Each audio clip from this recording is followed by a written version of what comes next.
Hello guys and welcome back to the BWN Podcast. Today is episode 2 on January 17th today, if I'm using American dates. But yes, this is episode 2 today and welcome back again. So, how are you feeling guys? It was a great episode to start things off last week and we're going to continue that trend. But to really elaborate on where the future of the podcast is going to go, myself and my new producer on this pod have really talked it through how we're going to really carry things out as things go forward. And we've decided that we're kind of going to have a little bit of a mix. So have sort of some student perspectives with different topics and stuff, especially people who are involved in Blue Web Network, to sort of talk about behind the scenes kind of content, but also bring in industry professionals, whether that be uni lecturers or other people from the outside of the uni, bringing them in. That's kind of the future, what we're we're going to try and aim for with the podcast future. And I think that's kind of a balanced system and way in doing it, really. But yeah, really that kind of kicked into full force last week when Nick Gleam was on here and we were talking about AI within honestly, I'd say better than pretty much the entire original run of the podcast combined in one episode there. But there was a great start to a brand new era of this particular platform, which is no longer a division, but a general service on the Blue Web Network main channel. So yeah, I hope you're all doing all right, guys. It's been quite stressful at the minute now worldwide. All eyes are kind of going to LA right now with all the fires that are going on. I hope everyone's families are safe. It's kind of it's kind of rocky right now. There's a lot going on that a lot of people are unhappy about, but that's what we're here for. We're here for good old-fashioned escapism, and we're going to have a lovely little discussion today.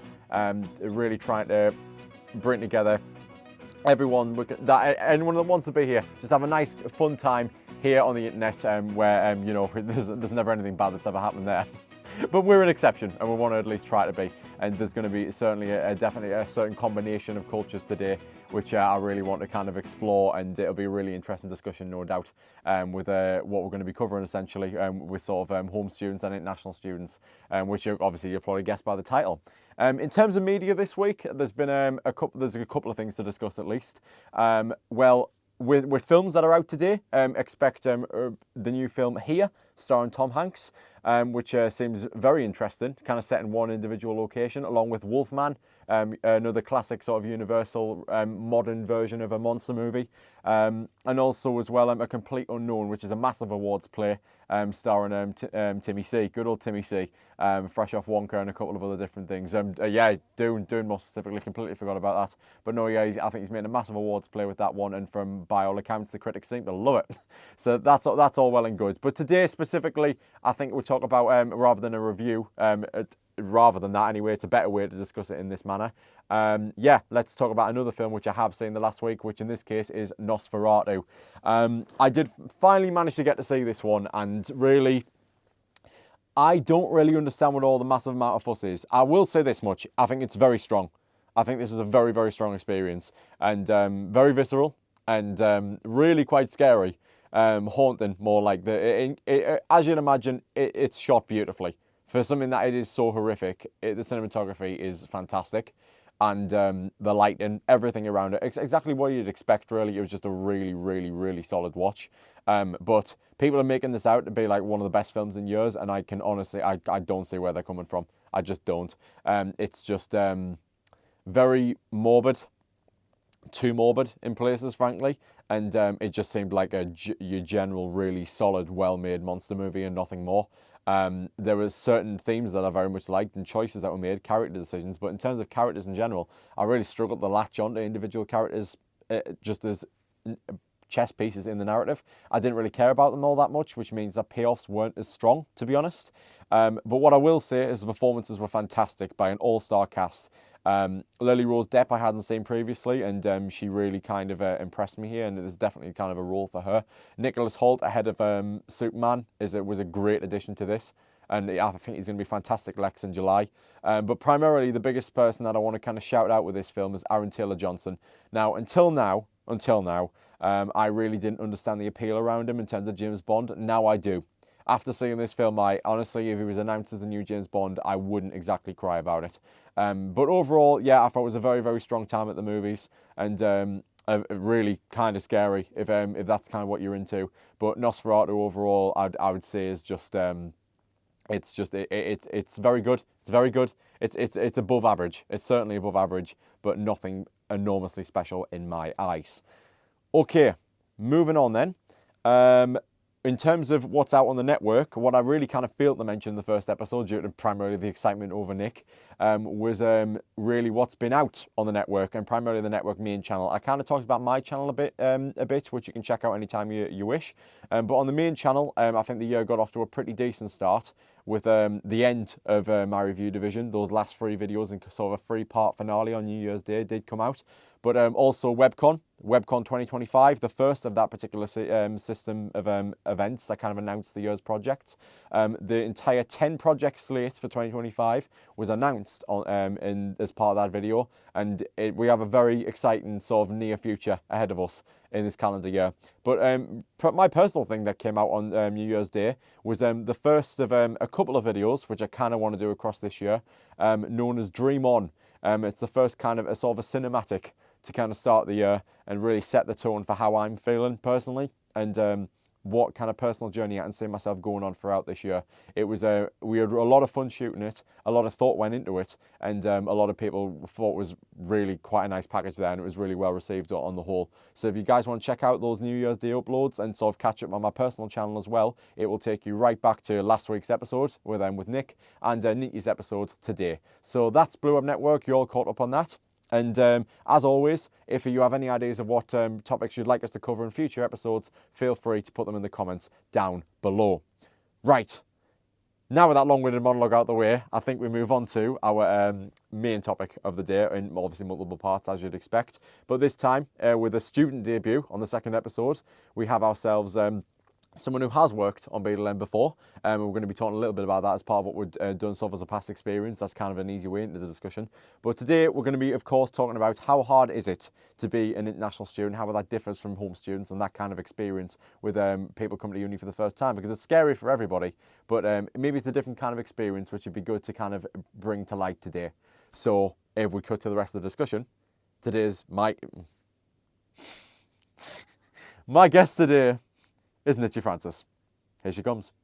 Hello and welcome back. Nitya's here now. Hello. Hello, welcome to Impulsive. I'm Logan Paul.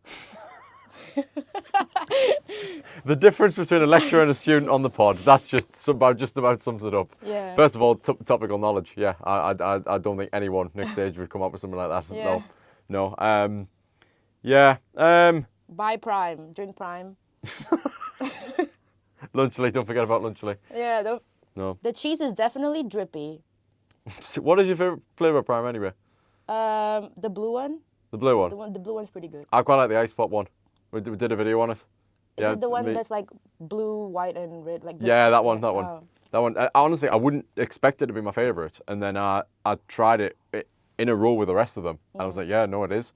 I don't really drink odd. Prime though, but the blue one's pretty good. Yeah. Yeah. What a wonderful opening topic, guys. But yeah, brilliant. That's exactly what the people came for. But no, yeah. Anyway, so first of all, I think a way to lead the audience into you in a sense would be well, if you'd like to tell them a bit about yourself first, that would be grand. But we can also talk about kind of how the audience might know you, which is a certain director gig that you had fairly recently, not a massive amount of time ago. But yeah, we can certainly talk about that on. Are you talking about your music video? Yeah. Yeah. That's Past, present, and future. Best song in the album, by the way. I think it is. It's my favorite song from the album. Yeah, at the time performing, the best performing actually. Your video is actually the top, only by a smidge, but yeah. It's just, as it should be. Well, you want me to introduce myself? So I'm Nitya Francis. I'm originally from Malaysia.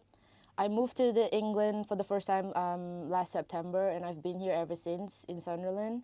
I chose to study film production because ideally I like to be a director. And yeah. Yeah, cool. That video was I was kind of throwing that around really. I think I sat down with the in the cafe it was, and then the Reg Vardine just across site, and I kind of sat everybody down on a table, and I kind of offered them out to people, and people were scheduling various different reasons. People didn't pick them up at the time anyway, and you guys did it, I think. So was it just was it us three, me, you, and Philip that did them? Yeah. I don't think there's anybody else, but I think it was because there was a fair few camera ops, but I think directors wise it was just us three. That was a very, very fun shoot. and you came in on the tail end of that. That was kind of all paths were leading towards And it. we used the igloo as well, which is really Yeah. cool. That was the first time Yeah. I've used that thing as well. That was we didn't even. It was a bit of a worry though. We did not know what we were doing with that at all. Yeah. It was when you were getting the videos in. Yeah. It was risky. We weren't sure how it was going to look, and of course it's not going to look like Mandalorian level CG, but Yeah. it's It was pretty cool. It was pretty psychedelic. exactly. Yeah, I know you said that word a lot of the time, and it was a very, yeah. It's very interesting. It's not something visually I think you're going to see for a while on the network, and especially beforehand.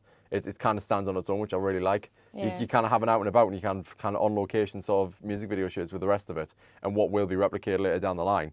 But it was just the way it was done. It felt very not well, maybe classic disco. I mean, it felt one of them old MTV videos you would see. It was very kind of separate from everything else that was being done there. And as a performance video, I just let loose, and you got to a certain point where it was just like I was just having fun, and all of it got kept in. Yeah, you were really in the zone, and I was there to witness it firsthand. The camera work you clipped, you clicked quite early, with that kind of the whipping nature and the moving and all that kind of thing, and you liked a lot of repetition. So I know that I remember that you wanted to do multiple things on different areas and kind of see how the edit would pan out in that way. How do you feel about the edit in the end? Do you think it kind of worked out the way you maybe thought it was when you were shooting it? Well, that's the thing though. Our initial idea was supposed to be different versions of you, like a past you, a present you, and a future you. And then I wasn't there for the edit, so I didn't know how the editor who edited it was it. It was me. It was you. Yeah, but it ended up being exactly how I envisioned it to be. But I was genuinely happy with it. I thought it was so pretty cool, and I think mostly I just really liked the song as well, so that's why like watching it was like really enjoyable. But yeah, it did go the way I wanted it to go. Would you say that's your favorite one on the album, or would you like just personally, like even if you think it's the best, like personally, do you prefer it over the others, or do you have a soft spot for some of the others as well that came out around that time? I personally think it's like the best song in the album. Like generally, I'm not being biased just because I directed it, but it's the best song in the album. Mm-hmm. For sure. Yeah. No, definitely. I think there's a lot of love for those, particularly them first two.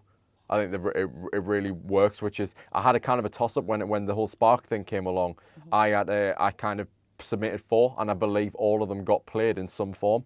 Oh, but cool. I put forward Rainbows, I believe Girl in the Mirror, and If I Only Knew What Love Was.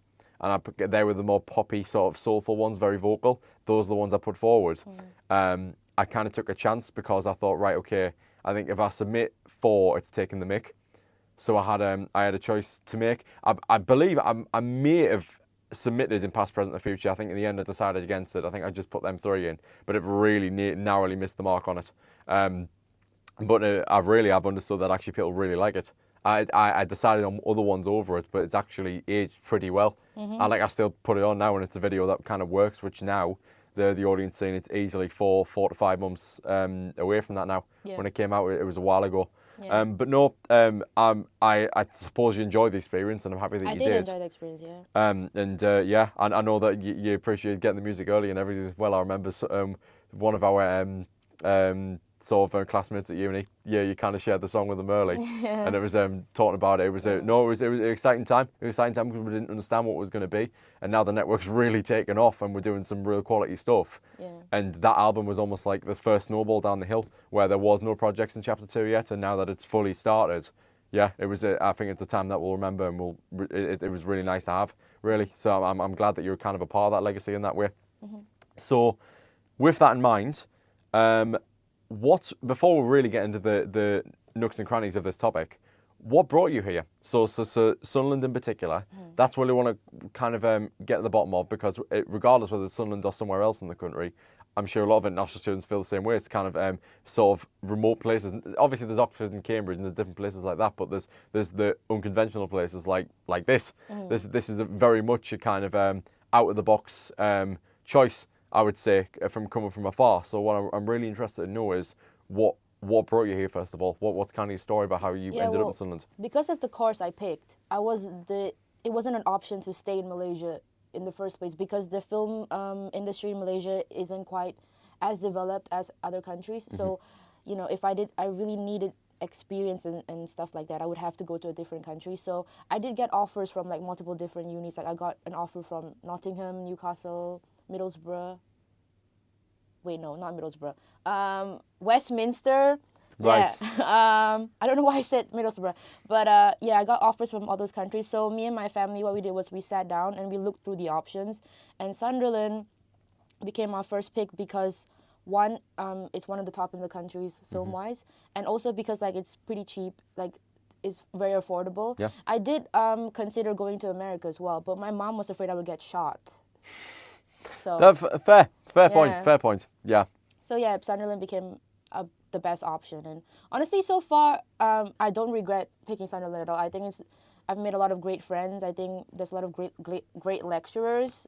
You know, Like our yeah, previous guest. like your previous guest, yeah. But yeah, I don't regret it. I think it's a great.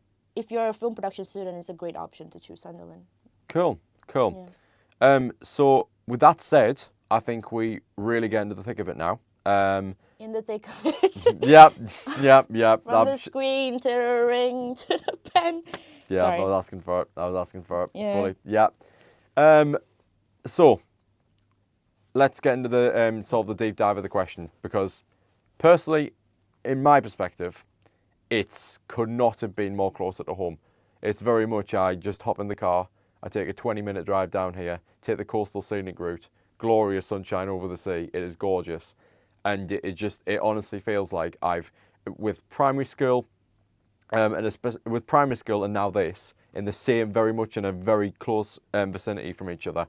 It really just feels like nothing has changed. It's almost like when you're on the world map in a game and you've just unlocked that one level that you'd never unlocked before. That's this campus. Yeah. It just, this whole area around Roker and Seaburn, I already very much knew my whole life. I grew up until 2018 in a house that was on the marina, just down there that way, really. That was kind of against where Sue's Cafe, or anywhere that you might have been, or where there's where we had that get together on the beach, that sort of thing, at the end of first year. That whole thing of I grew up there, and it was kind of just very much on my doorstep.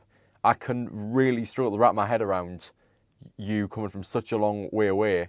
I'd say no doubt probably missing home it's every now and then. Yeah. I want to understand sort of emotionally what's that like, because I think that's a good place to start, like in terms of it, because it's got to be in certain ways quite taxing, kind of it really separating from a life you've been so used to and going so far away. Like, have you travelled before for education, or was this a first? So yeah, it was definitely like a big change. It was a big leap for me because I grew up in like a city area in Malaysia, and like everywhere you go, there's just a lot of people. There's a lot of places to be, things to do, things to see. And then over here, I remember my first impression of Sunderland was I was walking down the street with my dad, and there was like a bunch of like crackheads. And then I walked past a bench, and like a woman was literally snorting coke in public. I'm not even joking. That was my first impression of the place. And we were walking through the first place that my student accommodation was Clanny House, and the area is pretty dodgy. It felt like I was in the trenches or something. But yeah, that was my first impression of the place. So it was definitely like a big leap, a big change. I do miss home a lot, solely because, you know, going outside it's just fun. There's things, like I said, there's things to do. But in Sunderland, you know, you go outside and you see just a bunch of chavs. and like a bunch of drunk people. Well, especially where I live in the city center. So going out at night, like there's like police cars like circling twice or thrice every night. And then when I go to bed, you can hear like people screaming outside at night. So Yeah. that's really fun. I think it's great for character development. Yeah, I've noticed that about people moving to uni. Yeah. I've noticed that. Yeah. Well, I do miss it, but then again, I don't want to complain because, you know, it's good experience. No, that's true. In my friend's case, who is very much involved with the network, so I'll shout him out. So Jake Smith, you guys will know from the Game Central original run, which it's coming back this year. But the original run of Game Central, Jake Smith was heavily involved. He's moved away to York, so obviously nowhere near as far as yourself. But he moved away from York, from around here, this area. I grew up with him at secondary school, but he moved to Uni of York, and he has said to me that it's an enormous sort of it toughens you. It really like he really enjoys just going out and having fun on a night now, and he never did. He was as much of a hermit as antisocial as me, but I'm really proud of him because he's really kind of come up in the world, and he spends so much time out now just having fun, obviously safely, but he's far more confident than I know that both of us were in school. So I'm really proud of him for that. So I see what you mean about kind of it really kind of almost having a bit of an exterior that gets built up from that kind of environment, because it's I imagine it's sort of like very much an instinctive response really to danger. And that's not to say that anywhere away from home is dangerous, but it kind of anything new is a bit of a threat that I think your mind kind of takes on in that way. That's the thing though, regardless of like the bad experience I've experienced here, if I left Sunderland one day, I would genuinely miss it. Like, miss all these things that I see every day and stuff. So, yeah, that's why I'm not complaining. Like, I think it's just funny. It's iconic. Sunderland's kind of iconic, I think. Yeah. Do you know what? I would completely agree on the foundation that there's very much, I think if I did, and that's a strange thought for me, but the thing is, I'm not loud and proud and brash on the inners. Oh, I'm a Sunderland boy. I'm Sunderland till I die. I'm not really massive. I'm a neutral basically. I don't support the football team. I'm not a massive pride for Sunderland guy. I just happen to be born here. But the thing is, if I really did just leave my hometown and I can truly see myself just going somewhere else, especially abroad, if I genuinely lived somewhere else, it would be. I think I would feel a genuine loss to it, like you say, but I don't think it's because of the place exactly, because it's because of because it is honestly the amount of jokes about being just the shithole of the northeast is just it's unparalleled. But it really is the people up north, the people up north. It really does differ from the sort of the kinship and culture down south. It really does in a big way. And I'm not going to say whether that's good or bad. That's open to an audience interpretation. But there are two very different cultures of people, both north and south, which I think, let's say Westminster, if you'd gone there instead, I think you would have had a very different experience. It's just two different, like, community is a big thing up here. It's a very, very big thing up here. So I think if I moved away, I'd feel that loss based on community, not on the place itself. Everywhere you go, practically in the Metro Centre, everything that the Sunderland town has to offer, Newcastle on top of that fact, most things that either or can offer, the Metro Centre's got. Anywhere in the world, else in the world, there's very few exclusive things to this place. The people are exclusive. I just don't think, in terms of if you truly want sort of British culture, just a true community where it's just a good laugh and everyone just gets on, and that's a true pride of what the city is. I think you really don't find many places like this, or at least a connective network of the cities in the northeast between Borough and Newcastle and here, where the spirit is far more alive, I'd argue, than it could ever be down south. I think football teams, everywhere you go, the passion is strong, but here it's just for a place to call home. The pride here is strong. You do not want to be offending anyone about hometown in a legitimate sense here, because people defend it, and I don't think it's because of the geography. I think it's because of the people within it. People are very defensive of that community, and if you hurt one of our own, we'll come for you. It's that. So maybe that's kind of what. If I don't know how you feel about that, but I'd imagine that's kind of how you feel, the kind of spirit you feel if you did leave. That's kind of the takeaway you found. So, in terms of differences, what are sort of the major ones? We've been talking about some funny stuff and little things like that, but really, what are the major things about here in Malaysia that differ for you? How would you say? I'd say, well, the thing I miss the most is food. So that's like the main difference. You can get like really good food for like a really cheap price in Malaysia, but then over here you get like really unhealthy stuff for a cheap price. Yeah. Also, food's one of it. I'd say, well, among the youths, I think the main going out culture is just mainly night outs. Yeah. Whereas where I come from, there's so much more we do like for fun. Like we go fishing sometimes. Oh, lovely. Yeah, we go fishing. We go. Movie culture is big in Malaysia as well. So watching movies, like the cinema is always packed. Yeah. And there's one every corner, everywhere you go. So That's we go for dying here. movies. Yeah. That's dying. Like Yeah. the pandemic basically starved it out. Yeah. There's I don't know if it's changed over in Malaysia, but here at least it's gone.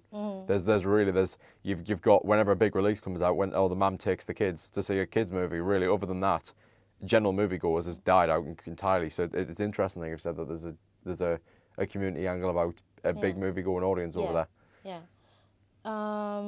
Like every time there's a new movie, like the cinemas are always packed. Like especially if it's a huge movie. I remember when Endgame came out, like people were, it was crowded. I've never seen a mall that crowded before, and a cinema that packed before. And like, and another big change is the weather. Obviously, the weather in Malaysia is like really warm. We do have monsoon seasons where it like rains a lot randomly, but here it's cold, but it's not just like, it's like a damp type of cold. So like the cold kind of attacks you in a way when you walk outside. Yeah. That's like a big difference as well. Yeah, that's pretty much it. I think everything else I kind of got used to, kind of like blended in. So those are the big differences that I face. Yeah. What did you find really difficult to adapt to, other than the environment and it's in like the sort of uncomfortable nature at times at nightlife? But I mean, like, what were there any big things about that you really struggled to adapt to about the UK or Sunderland in general? Well, personally, I think that That's all right. when I moved here, I feel like being an international student, I'm immediately put in a box. I feel like people will immediately label me as, oh, she probably can't speak English well, she probably doesn't understand pop culture references, we're probably not on the safe blank, so just because of where I come from. So I feel like when I came here, I had to immediately kind of push away all those narratives that people had about me. So usually people would try to like, make themselves known and not let people make assumptions about them. But I kind of did the opposite thing where I shied away. I was like really shy in the first year. Like I didn't really talk to anyone. I was kind of scared. But that's obviously changing. Like I'm growing from that. I'm making more friends. Like I'm trying to be more extroverted. So yeah, that's one of the struggles. Like just, adapting to trying to build, like, make new friends. Like, what do you call it? Like just, I don't know, just like networking. Yeah. Just like, yeah. Because back at home, I was always associated with my family. The thing about growing up in a certain place for a long amount of time is people think they know you until you move to a whole different place, and then you get to create your own narrative. Like you're slowly starting to become your own person. You find out who you are. You find out who you are for real. So yeah, that's what I kind of struggled with in the first year. But then the more I stay, the more I'm independent, the more I'm being more myself, I think. Yeah. Yeah.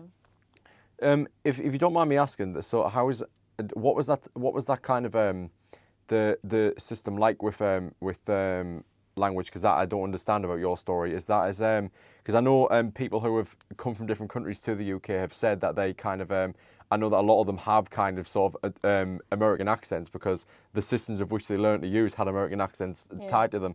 What kind of happened there with you?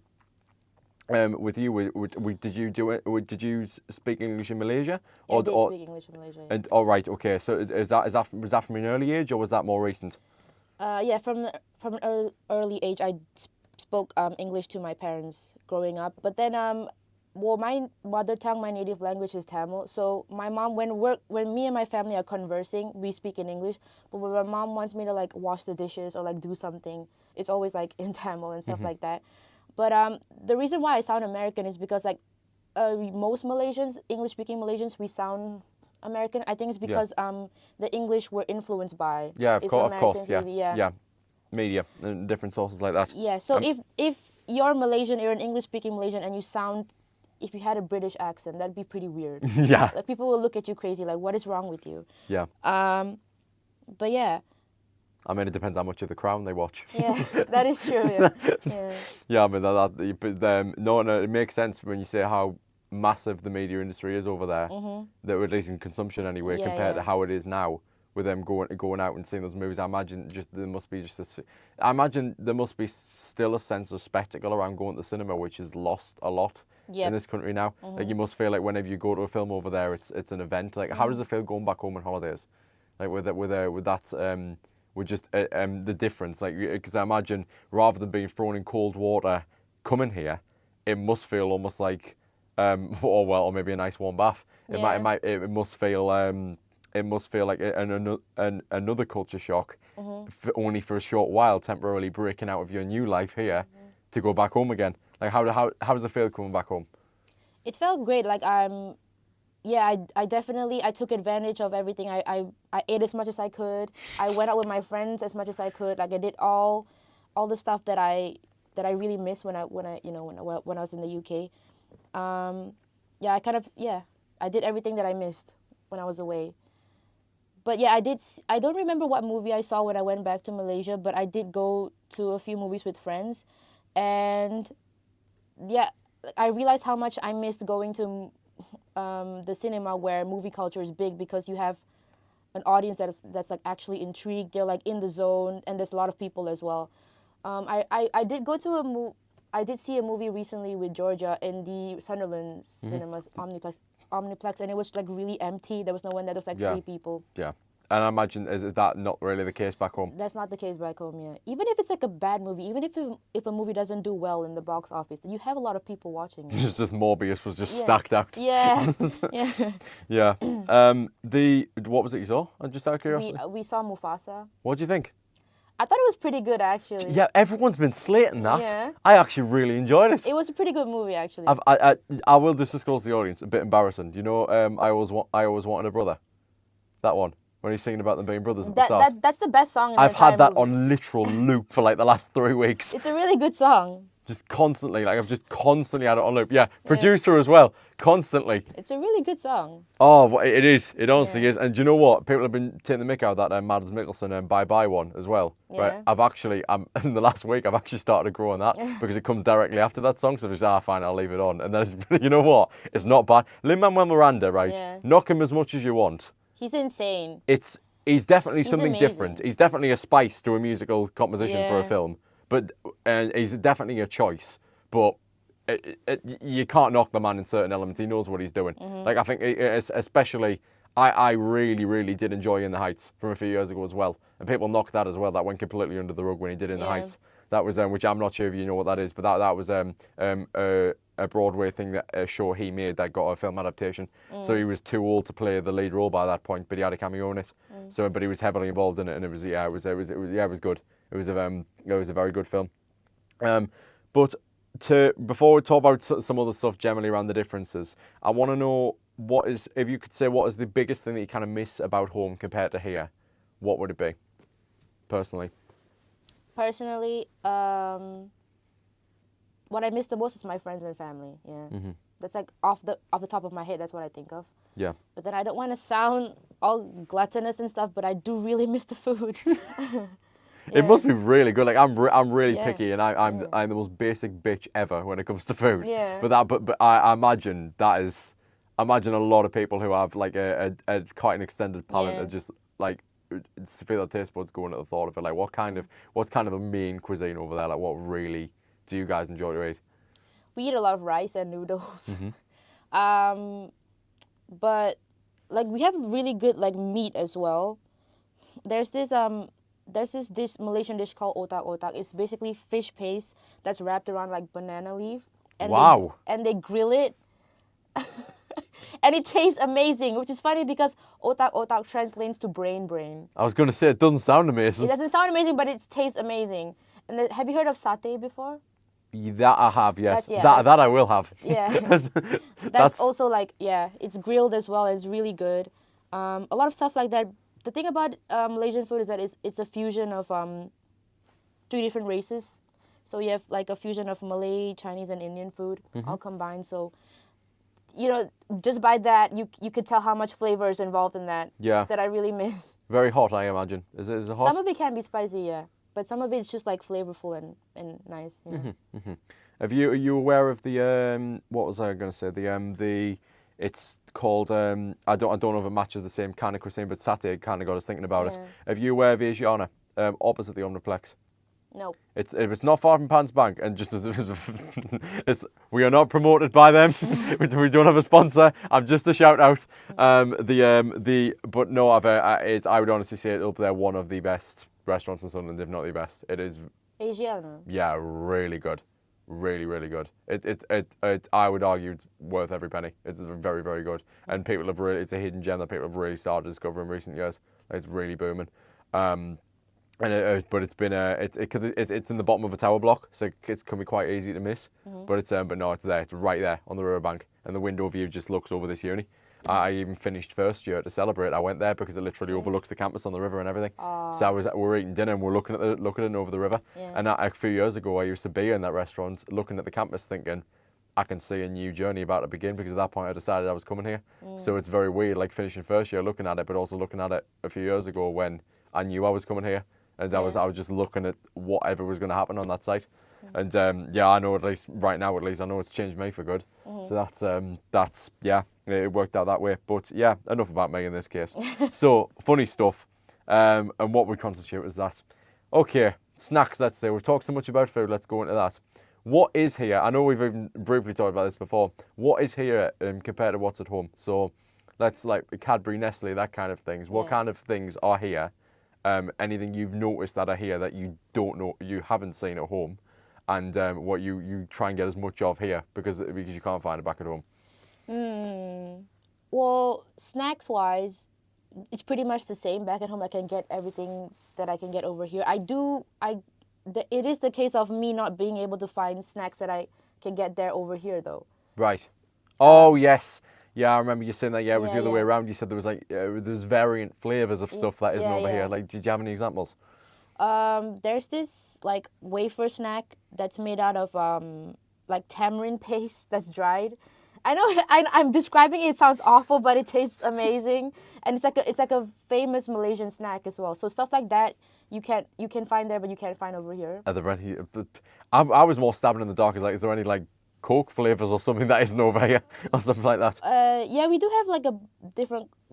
One thing that we have a lot of flavors of is Kit Kats. So like you can get crazy Kit Kat flavors in Malaysia. There's like green tea, strawberry cheesecake, like the craziest stuff. Like the list goes on and on. Like you can get it in any convenience store in Malaysia. Like our Kit Kats go crazy. The Kit Kat's going crazy. The quote of the day. The Kit Kats go crazy. Our Pockies, do you know those like stick snacks? Those go crazy as well. Like thousands of flavors. Yeah, stuff like that you can't really get over here. But food-wise, I do really like Weatherspoons. I think a lot of people here in this city like Weatherspoons, to be honest. Any city, to be honest, in the UK for that matter. Like I go to Weatherspoons every day if I could, but I generally really like the food in Weatherspoons. Do you know, for the price, it's good. It's really good. They've got that business down. I can only respect them. Yeah. Like they really know what they're doing with that business, and I can fully see why it's successful. Yeah. 'Cause I'll be honest, having been in there with Atlas, I'll be speaking about it. I remember talking about an interview that was shot for this Radio Blow project coming out in August. When I was talking with Ben about it, but I mean, we briefly had a run in with Atlas. You're a lot more brief than me, but I remember going to Spoons with them a lot. That was very. That was my way into that culture. Yeah. Yeah, and that was very, and I'll be honest, there's far worse ways to do it, the whole drinking culture, to be honest. I don't drink personally, but that was very, I did enjoy that. So, when it comes to two main things I'd say about both Malaysia and the UK in your case, what would you say is the biggest thing you don't like about here compared to home? The biggest thing I don't like about here, probably the weather. The weather. Yeah. I mean, I don't like complaining about it because I'm used to it. Like I'm used to the weather, but it's not like especially right now. Like it's too cold to go out. It's fine. We are literally a country that likes to complain. It's fine. You'll blend right in. Yeah, like it's too cold even at home. It's like too cold to get out of bed. It's not like it doesn't pull you to go out and start a day. Do you know what I mean? Yeah. Whereas back at home, like it's warm, so like you want to get out of bed and like get things done. But yeah, I'm not complaining though. I'm just saying like the weather is something that I wish was like different. Yeah. Like in my case, I can't stand hot countries. I can't survive. Yeah. If it was up to me, I'd just go and be a hermit in a log cabin in Iceland somewhere. I'd fully just go to the cold weather. I'd just completely escape. Yeah. There's no it's complete opposite with me. In terms of here though, in terms of positives, because to really counteract it though, what would you say is to really cap this off? And you can say multiple things really.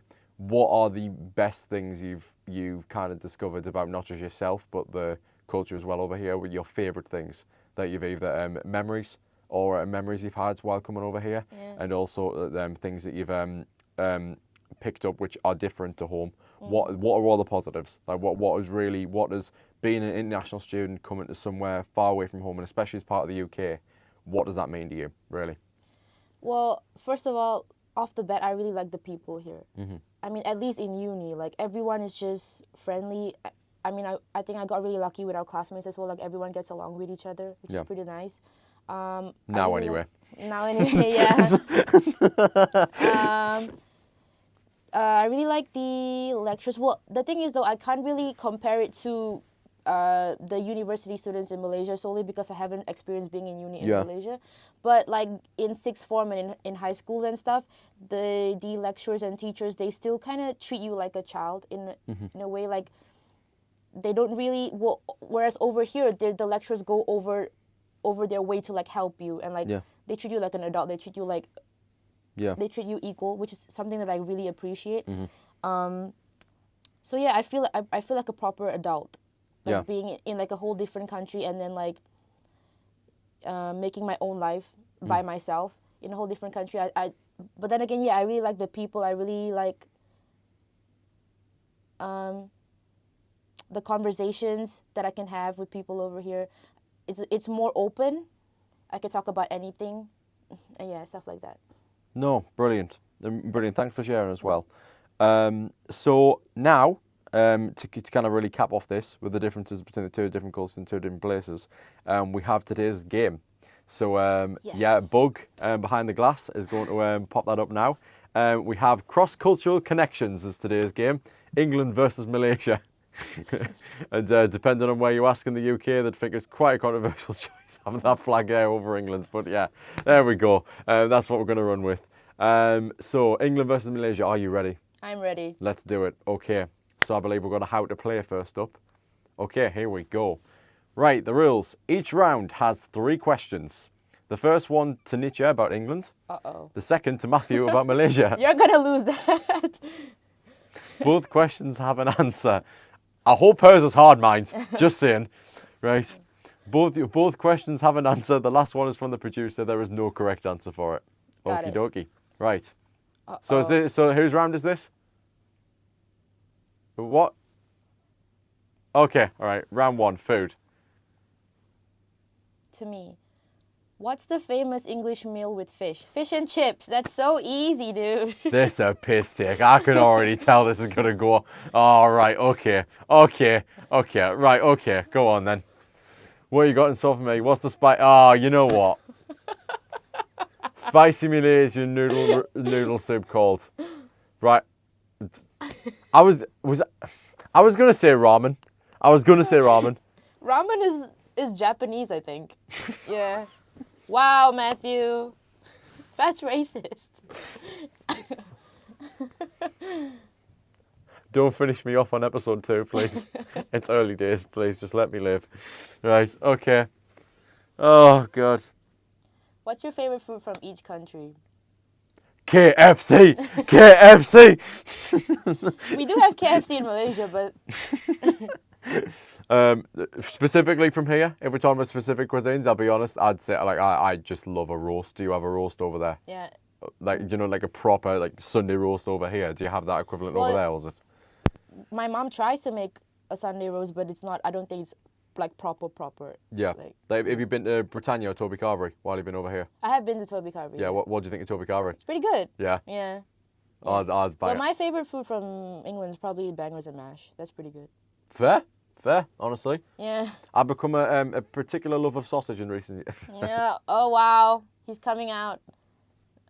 It's like the small ones or the long ones. Both, really. Oh, wow. Bangers and mash. Banging and mash. Moving on. Okie dokie. So, what's yours? Oh, yeah, you've just said, yeah. Yeah. I know about it more than you, clearly. That's one thing we've learnt today. Right, okie dokie. School life. Yes. What's the highest degree you can get in the UK? I'm not sure if I know this one. I think. Okay, yeah, I think I do. Yes. Is it a PhD? Yeah. Oh my Yes, God. it is. Okay, cool. Okay. Good, yeah, Yeah. cool. I'm going to go with yes. We Yeah. do. Yeah. Fuck you, I got one.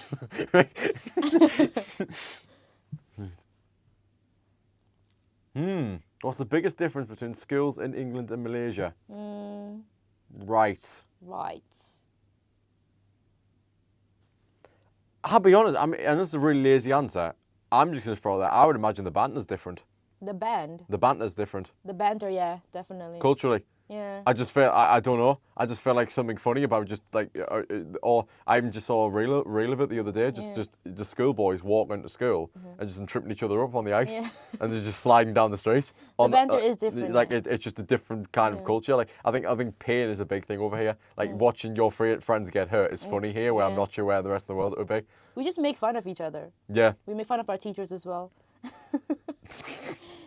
I think there's particularly like generally just taking the piss out of people. Yeah, There's kind of the humour over here, like a lot. It's but no, I don't know. I can't imagine how different. Like, what do you think? We got a better answer? Or? Well, I would say you guys have school uniforms here as well. So Yeah. I wouldn't say that we have school uniforms back in Malaysia as well. But do you guys do like sports day, like really big and stuff? In primary school, yes. Not so much in later Malaysian on. schools, they take it seriously. Yeah. It's the Olympics up in here. Yeah. Oh, dear me. Yeah, if what's kind of the big sports over there? Badminton is our biggest sport. I bloody loved that as a kid. Yeah. I think at one point in time, for a very brief very brief time, I'd arguably say I was the best player in the school. Arguably, I'd say there was a girl who was very, very good, very, very good, and also my friend Jake also gave me a decent run for my money. But yeah, I would primarily say, but no, I love that growing up. Racket sports in general. No, Yeah. I've always liked them. Did you play as much yourself? Yeah. Like there's a badminton court at every corner. So friends would go. Yeah, we've got to book the court, and then like. So whereas sometimes in urban areas here, you sometimes see the odd tennis court lying around, it's primarily that with you. Yeah. Right, cool, that's interesting. Yeah. I didn't know that. Learn something new every day. Daily life. What's the meal people have in England around 4 p.m.? Tea? Afternoon tea. We'll let it slide. We'll let Yeah. it slide. Okay, my question better not be. Fuck off. What the fuck? I bet you know what all that is. Yeah. Was this set up? Did you say these questions? No. Oh. Mammoth. It's pronounced mamak.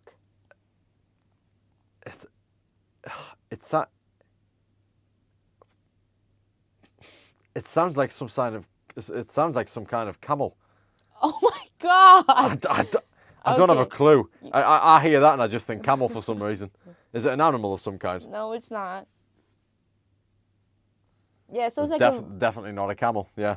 there's a mamak in every corner, so it's usually owned by like Bangladeshi, Pakistani people. Right. So it's And like. they sell like really cheap food. So is it like a is it a chain? Is it a chain with the same? It's like a It's brand. not really a chain, but that's like basically I wouldn't say it's a chain because one mamak is not connected to the other. It's like their own establishment. Oh right, okay. So let's say we said it was like a food vendor or a burger van, like we'd say the Kind of like carnival. that, it's yeah. kind of your cultural version of that. Yeah. So you see like the pop-ups Yeah. around that. Okay, I get that now. It's definitely not a camel. Yeah. Okay. What's the funniest thing? Oh. Funniest thing or weirdest thing you've noticed in each country? Well, having never been to Malaysia.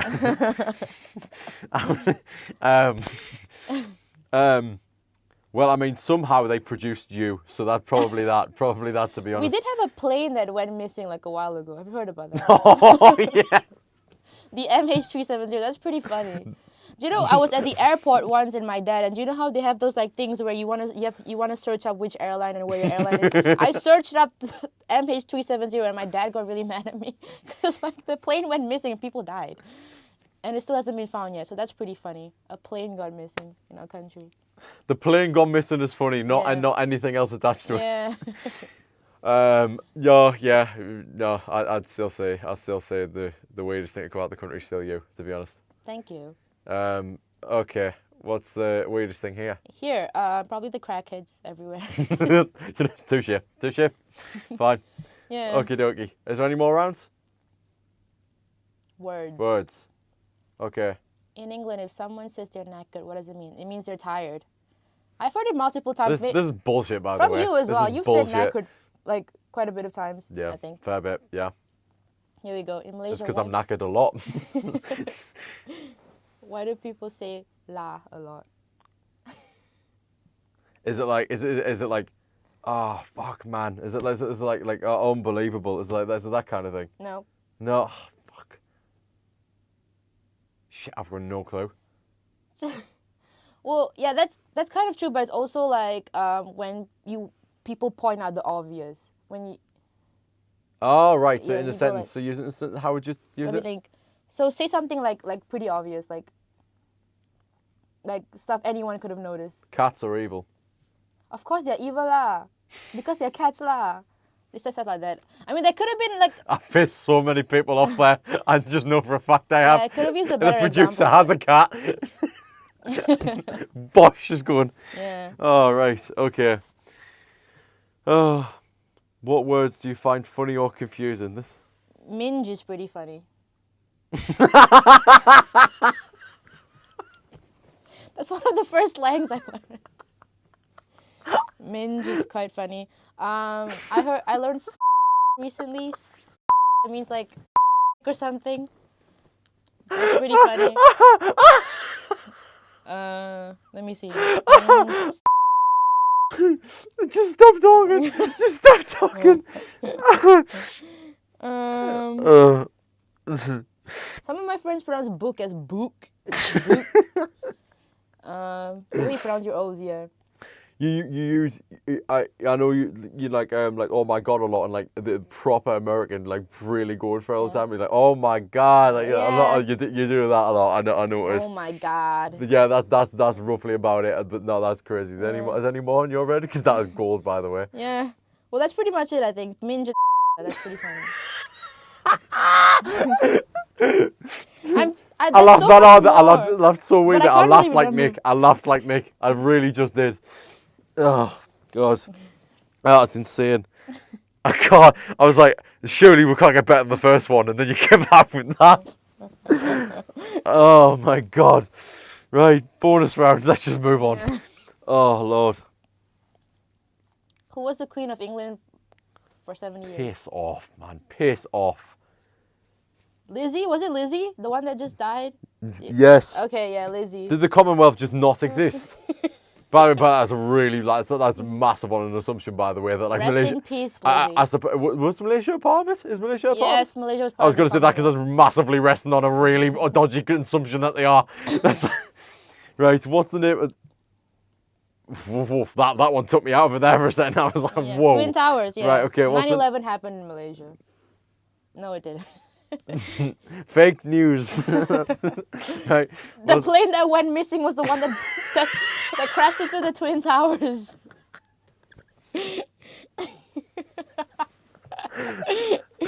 Oh. Ooh, okay. Back to reality, okay.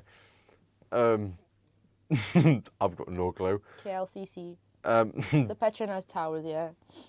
what's a Mercedes? What? As in Mercedes. What? What? What? No. No, what? What's it? No, what's that? Is that connected to the Mercedes or something? No, it's not. Oh, do you know what I'm talking about though? F1, Team Petronas, I think it is. No, No? I Okay. don't know what you're talking about. Nah, whatever. Lewis Hamilton. Right, yeah. Okay, cool. Okay, closing question. What's the one thing you love about England/Malaysia? You came from it. Oh, I've got no clue. That was yeah, that was it. One thing I love about England is Nicholas Gleen. He will be sent that clip. I just want He's you to know. actually from the Caribbean as well. You will, yeah, he will be sent that. He Yes. will fully be sent that clip. So my favorite thing about England is Nicholas Glean. Not me. Disgusting. Anyway. Yeah. My favorite thing about England is the Blue Web Network. Yes. Woo. Right. Okay. Cool. Yeah, that was fun. Well done. Thank you again. Thank you. The end. No. Do you know what? Do you know the thing? I demand this for episode 3. Every time from now on. You've got French connections or whatever, Swiss, whatever, right? Every time from now on, Finn. Finn, right at the end. Personal request, okay? Finn. Okay, and that will be from next week, okay? Right. Okie dokie. Yeah, that ought to... I want to copy that one as well so I can put it in the edit. Right. Okay. Right, cool.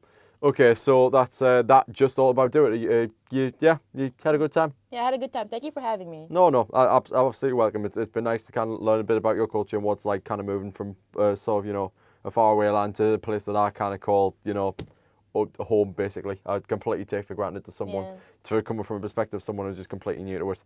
But no, it's been lovely. It's been lovely having you. So no, thank you, Nitya. Thank you. Thank you very much. And yeah, if you'd like to see the music video for In Past, Present or Future, that is kind of under the Variety Act release schedule. That was back in September. So you'll find it with a big, nice purple thumbnail on the main channel and the same account you'll be seeing this. So that's all from the BWN Podcast today. That's all from today, from myself and Nitya, and we will see you next week for another topic, and we'll be announcing who that's with momentarily. But from now on, just so you know, we're about to do it now, but just so you know, we'll be announcing on socials, the BWN social media accounts on Instagram, across Instagram and Facebook. We'll be announcing who the guest for the next following week is going to be after each episode airs. So if you want to find us on socials, under my personal Instagram and also covering my personal YouTube channel, it'll be Matthew May Official with 2 T's for Matthew and all lowercase. And you'll also find a Blue Web Network _official for the main account for the network. The podcast will be covered on both, but on my personal account, we'll be announcing who the guest for next week is, and you'll see it momentarily today. So that's all from me. Thank you for tuning in to the BWN Podcast. I'll see you next time. Thank you for watching Impulsive. This was Logan Paul and Mike. Bye. Goodbye. And that ought to do it. Woo.